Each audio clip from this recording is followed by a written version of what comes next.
Welcome to the high trust paradox. It's counterintuitive, but to build trust, you must first be vulnerable. Recently, an organized crime group stole $833,000 from 28 elderly New Zealanders. The attackers didn't use brute force. They called their targets at home, claiming to be from Spark or a local bank, and convinced them their internet connection had been compromised.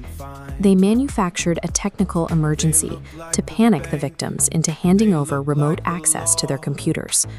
The scammers drained their entire life savings, leaving the victims financially devastated.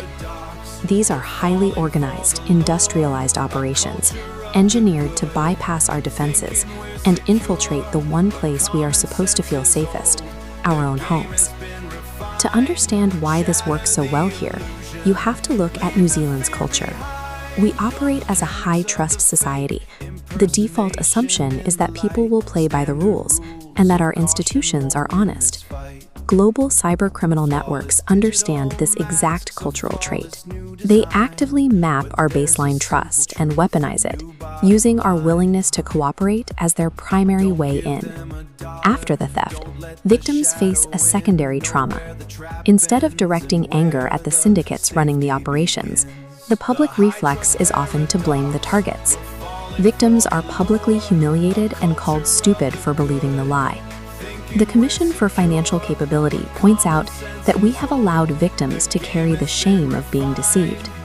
To actually combat these syndicates, society has to stop isolating the targets. Our shared cultural trust is under constant, deliberate attack. While impersonation calls are devastating, scammers have found an even more lucrative avenue: investment fraud. This tactic actively hunts down experienced, savvy investors who are looking for legitimate returns in the market. The criminals construct a flawless illusion.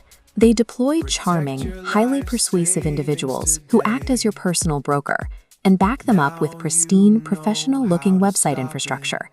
This chart illustrates how the trap looks to the victim. They log into a secure portal and watch their portfolio climb with fabricated, non-existent trades. They see the proof with their own eyes, right up until it crashes. Because these operations perfectly mimic the communication styles and digital footprints of real financial institutions, standard common sense is useless. The lies look exactly like the truth. To prevent the target from doing any outside research, the broker will manufacture a tight deadline. They force financial decisions right then and there, cutting off any chance to consult a family member or a real advisor. They demand secrecy, convincing the target that they are accessing an exclusive invite-only opportunity that will disappear if anyone else finds out about it. When the investor finally tries to withdraw their growing profits, the trap snaps shut. The scammers demand secondary payments, calling them taxes, international release fees, or processing charges, before the money can be freed. By this point, the victim is isolated and financially committed. The attackers rely entirely on the investor's desperation to recover their initial funds, bleeding them dry until there is nothing left to take. Operating in the modern digital economy requires a strict update to our cultural mindset. We have to replace our baseline trust with a clear framework. Verify first, trust second. The simplest defense is knowing the law. In New Zealand, selling financial products off the back of a cold call is strictly illegal. If someone calls you with an unexpected investment, you hang up. If you are considering an opportunity, you must identify the exact legal registered name of the business you are dealing with. Do not settle for the branding on their website. Take that name straight to the Financial Markets Authority.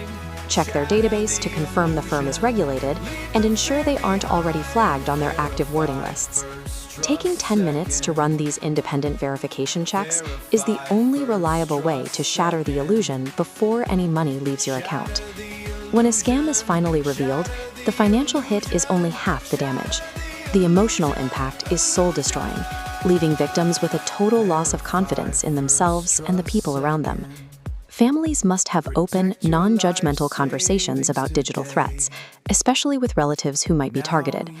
Every single fraud attempt should be reported to the police and cybersecurity authorities, even if no money was lost. These reports help authorities map the networks and warn others.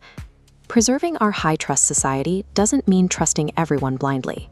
It means standing together, supporting those who fall victim, and arming ourselves with the facts.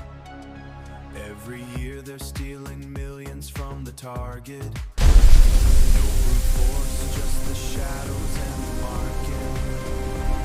Psychological. This is a true collaboration between human and machine. Everything is looking fine.